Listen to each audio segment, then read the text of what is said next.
नमस्ते दोस्तों। आप सभी का स्वागत है आपके अपने चैनल काव्यशाला अकेडमी में। जैसा कि पिछली वीडियो में हमने नेताजी के चैप्टर को पढ़ना प्रारंभ कर दिया था, तो आज की जो वीडियो है इसमें हम नेताजी के चैप्टर को आगे कंटिन्यू करने वाले हैं। तो लास्ट जो हमने किया था उसमें हमने मूर्ति के बारे में चर्चा की थी। उस मूर्ति के बारे में स्वयं प्रकाश जी ने बताया कि मूर्ति बड़ी ही सुंदर थी, बहुत अच्छी थी।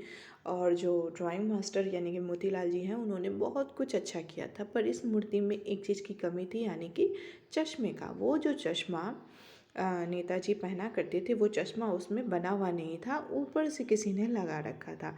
चश्मे का चौड़ा काला फ्रेम मूर्ति को कोई किसी ने पहना दिया था। हालदार साहब जब पहली बार इस कस्बे से गुजरे और चौराहे पर पान खाने के लिए रुके, तब उन्होंने ये लक्षित किया मतलब नोटिस करना, ठीक है, कि अरे ये जो मूर्ति है ये तो पत्थर का है, पर चश्मा रियल है, ठीक है। उनके चेहरे में कौतुक भरी, एक आश्चर्य भरी, उमंग भरी जो मुस्कान थी वो फैल गई और उन्होंने कहा, वाह भाई, आइडिया बड़ा अच्छा है।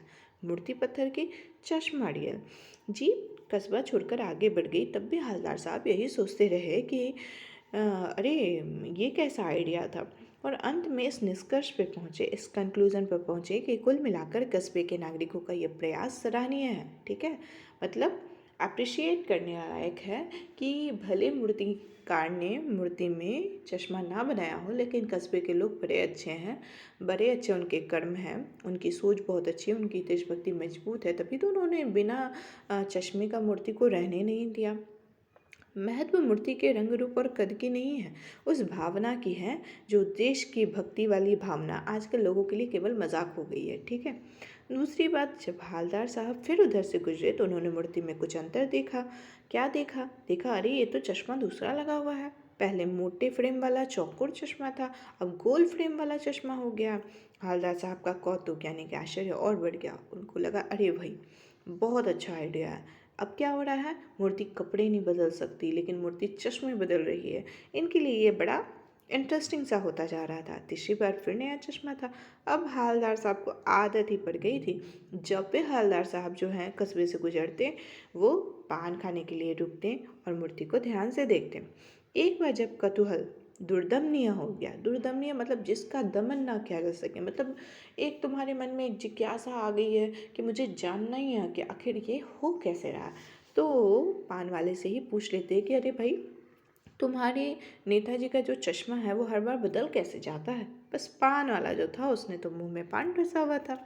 वही काला मोटा और खुश मिजाज सा आदमी था। पान वाले का भी जो है चित्र वर्णन आपके क्वेश्चन में आता है, इसलिए आप यहाँ से इस पैराग्राफ को बहुत ध्यान से सुनना। पान वाला कैसा था? वह काला मोटा खुश मिजाज सा आदमी था। हवलदार साहब के प्रश्न को सुनकर उसके आंखों में जो है वो हंसी तैर गई। आंखों ही आंखों में हंसा, उसकी तोंद भी थिरकने लग गई। बड़ा सा तोंद था, यानी कि बड़ा सा पेट निकला हुआ था। पीछे घूमकर उसने दुकान के पीछे अपना पान थूक दिया और लाल काली बत्ती से दिखाकर बोला, अरे कैप्टन बदलता है। तो अब हवलदार साहब समझ नहीं पाए, कहने लगे, चश्मा चेंज करता है? तो पान वाले ने समझाया, हाँ। तो फिर हवलदार साहब ने पूछा, क्यों चेंज करता है? तो उसने कहा कि देखो, अब कोई गिराक आ गया, गिराक यानी कि ग्राहक यानी कि कस्टमर, और उसको चौड़े चौखट चाहिए, मतलब चौकोर फ्रेम वाला चश्मा चाहिए। तो अब वो क्या करता है ना, सुभाष जी की मूर्ति से वो चौकोर फ्रेम निकाल कर उसको दे देता है और गोल फ्रेम उस पर चढ़ा देता है। ऐसे ही कुछ ना कुछ वो चेंजेस करते हुए रहता है, इसलिए आपको मूर्ति जो है वो बिना चश्मों के बदलती दिखती है, चश्मों के बदलती रहती है। अब ये बात जब सुन लिया ना, तो क्या बोलते हैं, हवलदार साहब जो हैं उनकी जो है मन में और जिज्ञासा बढ़ गई, ठीक है। एक बात और समझ में नहीं आई, उन्होंने पूछ लिया कि हवलदार साहब से पूछा कि अरे, पान वाले से पूछा कि अरे, नेताजी का ओरिजिनल चश्मा कहाँ गया? तो पान वाला दूसरा पान मुंह में ठूस चुका था। दोपहर का समय था, दुकान पे उसकी भीड़ भाड़ अधिक नहीं थी। वह फिर आंखों ही आंखों में हंसा, फिर उसकी तोंद थिरकी, कत्थे की डंडी फेंक दिया और पीछे मुड़कर उसने पीक थूकी। पीक का अर्थ होता वो जो पान का जो थूक उसके मुंह में पड़ा हुआ था, और मुस्कुराता हुआ बोला कि अरे, मास्टर बनाना भूल गया। मास्टर वही यानी कि मोतीलाल जी, जो उस कस्बे के स्कूल के ड्राइंग मास्टर थे। पान वाले के लिए मज़ेदार बात थी, लेकिन हवलदार साहब के लिए चकित और द्रवित कर देने वाली बात। यानी वह ठीक ही सोच रहे थे। मूर्ति के नीचे लिखा, मूर्तिकार मास्टर मोतीलाल वाकई कस्बे का ही अध्यापक था। बेचारे ने महीने भर में मूर्ति बनाकर पटक देने का वायदा कर दिया होगा, बना भी ली होगी, लेकिन पत्थर में पारदर्शी चश्मा कैसे बनाया जाए, कांच वाला, यह तय नहीं कर पाया होगा। अब यहाँ पे ना हालदार साहब अपने मन में जो है ना चीज़ें सोचने लग जाते हैं। उन्होंने सोचा होगा कि जो मूर्ति मोतीलाल है ना, उसको जो सडनली ये कहा गया होगा कि भाई आपको बना देना है, तो हड़बा हड़बा में वो बनाने का कोशिश कर रहा होगा, लेकिन बना नहीं पाया होगा। बहुत सारा जो है वो सोचते हैं, या फिर बनाने के चक्कर में चश्मा टूट गया होगा, या पत्थर का चश्मा अलग से बनाकर फिट किया होगा और वह निकल गया होगा। बहुत सारी चीज़ें वो खुद ही सोचने लगते हैं। हालदार साहब को यह सब सुनकर विचित्र और कौतुक भरा लग रहा था। ठीक है, इंटरेस्टिंग लग रहा था। इन्हीं ख्यालों में खोए खोए पान के पैसे चुकाकर चश्मे वाले की देशभक्ति के समक्ष नतमस्तक हुए। मतलब वो झुक जाते हैं कि अरे वाह, जो चश्मे वाला है उसकी देशभक्ति तो बड़ी अच्छी है, और वो जीप की तरफ चल पड़ते हैं। फिर रुकते हैं, फिर पान वाले के पास जाकर पूछते हैं कि क्या कैप्टन चश्मे वाला नेताजी का साथी है, या कोई फ्रीडम फाइटर है, या कुछ है। ठीक है, तो पान वाला जो है नया पान खा रहा था और पान पकड़े अपने हाथ को मुंह से 1.5 इंच दूर रुक कर उसने हालदार साहब को ध्यान से देखा। उसने सोचा कि अरे भाई, ये तो मेरा पूरा दिमाग ही खाने लग गया है। तो उसने अपनी लाल काली बत्ती सी दिखाई और मुस्कुराकर बोला कि नहीं साहब, वो लंगड़ा क्या जाएगा। अब किसके बारे में उसने चर्चा कर दिया? कैप्टन के बारे में, कि वो लंगड़ा क्या जाएगा फौज में, वो तो पागल है। पागल देखो आ रहा है, आप तुम उसी से बात कर लो, उसी का फोटो वोटो जो छपवाना छपवा दो।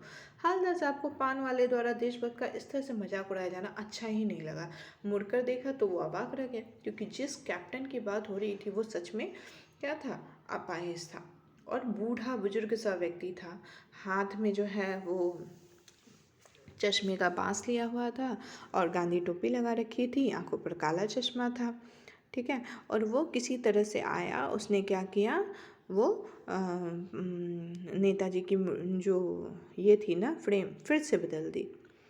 कि और फिर जो हालदार साहब हैं वो पान वाले से पूछना चाहते हैं कि भाई इसका वास्तविक नाम क्या है, तुम लोग इसको कैप्टन क्यों कहते हो। बस पान वाला तो अब थक चुका था जवाब देते थे, तो उसने कहा कि मुझे नहीं पता। ठीक है, और मेरे से मत पूछो। और जो हालदार साहब का ड्राइवर था ना, वो भी बेचैन हो रहा था निकलने के लिए, तो हालदार साहब चुपचाप से जीप में बैठकर चले गए। आज की वीडियो में इतना ही। उम्मीद करती हूँ कि अभी तक का जो गद्यांश है वो आपको अच्छे से समझ में आया हो।